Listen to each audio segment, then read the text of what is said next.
Indonesia, negeri kita tercinta, kaya akan budaya dan sumber daya alam.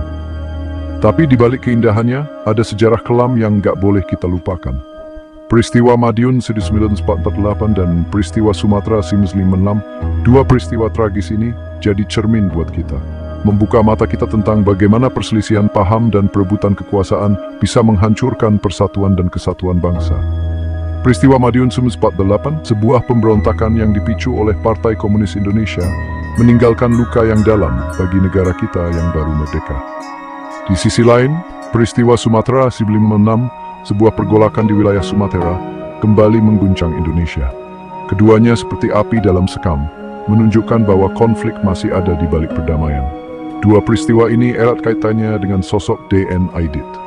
Pemimpin PKI yang karismatik ini punya peran penting dalam pusaran konflik. Lewat tulisannya, ia mencoba mengajak kita untuk menyelidiki akar masalah dan dampak yang ditimbulkan. Melalui penelusuran sejarah ini, kita diajak untuk berpikir, bagaimana pertikaian ideologi dan perebutan kekuasaan bisa membawa Indonesia ke jurang kehancuran, bagaimana pemerintah menghadapi pergolakan tersebut, dan yang paling penting, pelajaran apa yang bisa kita ambil untuk membangun masa depan Indonesia yang lebih baik. September 1948, suasana mencekam menyelimuti Madiun, Jawa Timur. Kota kecil ini menjadi saksi bisu dari sebuah pergolakan yang mengguncang Republik Indonesia yang masih muda. Peristiwa Madiun 1948, begitulah sejarah mencatatnya, menjadi babak kelam dalam perjalanan bangsa. Berawal dari gejolak politik setelah kemerdekaan, peristiwa Madiun adalah puncak dari konflik ideologi dan perebutan kekuasaan. PKI yang saat itu dipimpin oleh Musso dan D.N. Aidit menjadi aktor utama dalam pusaran konflik ini. Mereka melancarkan pemberontakan dengan tujuan mengubah arah negara. Ada beberapa hal yang memicu peristiwa Madiun. Ketidakstabilan politik dan ekonomi, ditambah lagi dengan perjanjian Renville yang kontroversial, menciptakan keresahan di masyarakat. Kondisi ini dimanfaatkan oleh PKI untuk mencari dukungan dan simpati rakyat. Propaganda anti-pemerintah disebarkan secara luas. PKI menuduh pemerintah tunduk pada kepentingan asing dan mengkhianati cita-cita revolusi. Selain itu, isu kesenjangan sosial dan ekonomi juga dimainkan untuk membakar semangat perlawanan rakyat. Di tengah kobaran api revolusi, sosok D.N. Aidit dan PKI muncul sebagai kekuatan yang berpengaruh. Sebagai pemimpin muda yang karismatik, Aidit pandai dalam membangun narasi dan menggalang massa. Ia dengan lantang menyuarakan perlawanan terhadap ketidakadilan dan penindasan.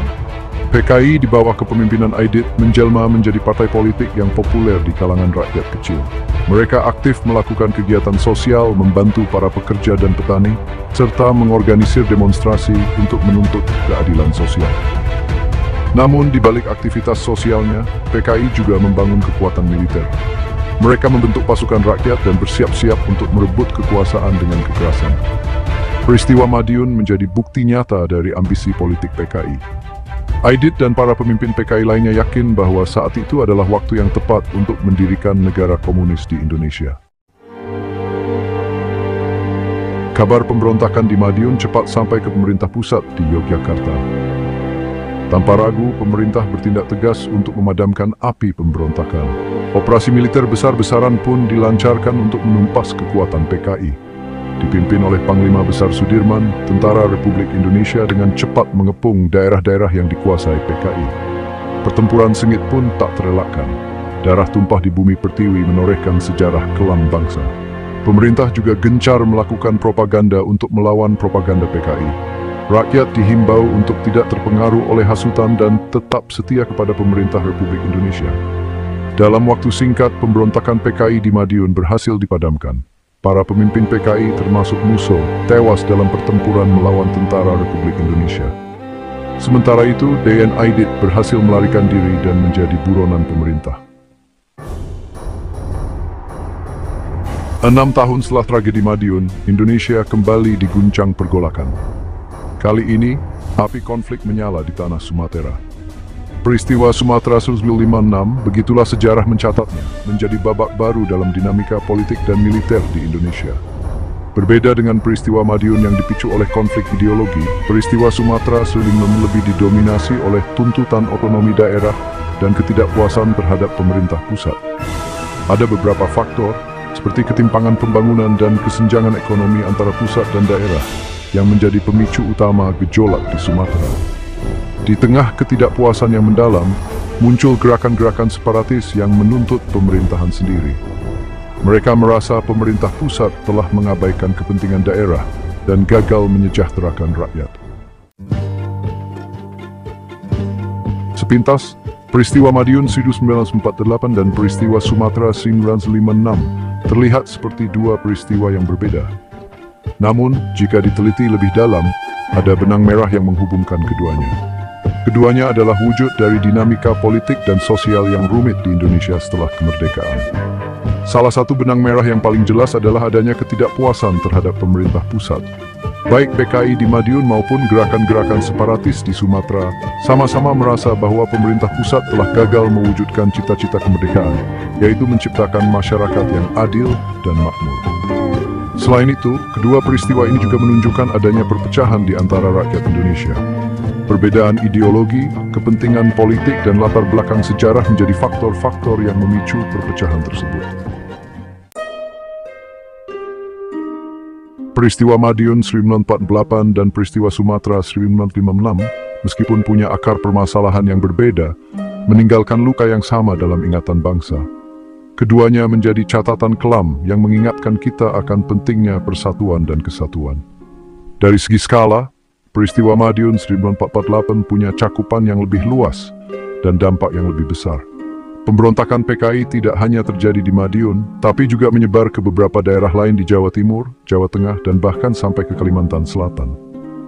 Korban jiwa yang jatuh dalam peristiwa Madiun 1948 juga jauh lebih banyak dibandingkan dengan peristiwa Sumatera 1956. Ribuan orang diperkirakan tewas dalam peristiwa tersebut, baik dari pihak PKI, tentara, maupun rakyat sipil. Di tengah pusaran peristiwa Madiun 1948 dan peristiwa Sumatera 1956, D.N. Aidit, sang pemimpin PKI yang karismatik, menuliskan pandangan dan pemikirannya.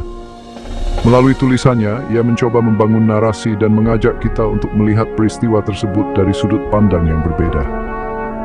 Aidit yakin bahwa peristiwa Madiun 1948 adalah bentuk perlawanan terhadap penindasan dan ketidakadilan yang dilakukan oleh pemerintah. Ia menganggap pemerintah saat itu telah menyimpang dari jalan revolusi dan tunduk pada kepentingan asing. Sementara itu, tentang peristiwa Sumatera 1956, Aidit menilai bahwa peristiwa tersebut adalah bukti kegagalan pemerintah dalam menyejahterakan dan menciptakan keadilan bagi seluruh rakyat Indonesia. Ia menganggap pemerintah telah mengabaikan aspirasi daerah dan lebih mementingkan kepentingan pusat.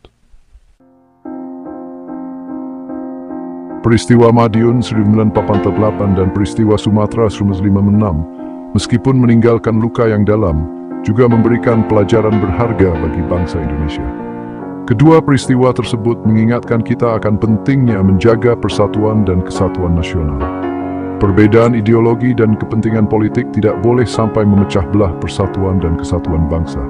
Kita harus selalu mengedepankan semangat kebersamaan dan gotong royong dalam menyelesaikan setiap masalah yang dihadapi.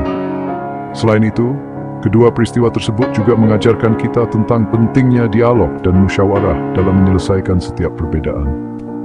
Kekerasan dan konfrontasi hanya akan merugikan semua pihak.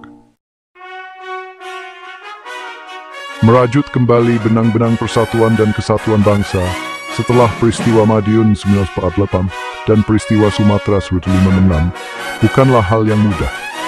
Namun, bukan berarti tidak mungkin. Dibutuhkan upaya bersama dari seluruh elemen bangsa untuk mewujudkan cita-cita luhur para pendiri bangsa. Pemerintah punya peran yang sangat penting dalam menjaga stabilitas politik dan keamanan nasional. Kebijakan yang diambil haruslah berpihak pada kepentingan rakyat banyak dan mampu menciptakan keadilan sosial bagi seluruh rakyat Indonesia. Di sisi lain, masyarakat juga harus berperan aktif dalam menjaga persatuan dan kesatuan bangsa. Sikap toleransi, saling menghormati, dan mengutamakan kepentingan bersama harus selalu dijaga dan dirawat. Peristiwa Madiun 1948 dan peristiwa Sumatera 1956 adalah bagian dari sejarah bangsa Indonesia yang tidak boleh dilupakan. Kedua peristiwa tersebut harus menjadi pelajaran berharga bagi kita semua untuk lebih bijak dalam bertindak dan bersikap. Luka lama memang masih membekas, tapi bukan berarti kita harus terus larut dalam kesedihan dan kebencian. Saatnya kita bangkit dan bersama-sama membangun Indonesia yang lebih baik, Indonesia yang damai, adil, dan sejahtera. Mari kita petik hikmah di balik tragedi tersebut dan jadikan sebagai motivasi untuk terus menjaga persatuan dan kesatuan bangsa. Ingatlah pesan luhur para pendiri bangsa, Bhinneka Tunggal Ika, berbeda-beda tetapi tetap satu jua.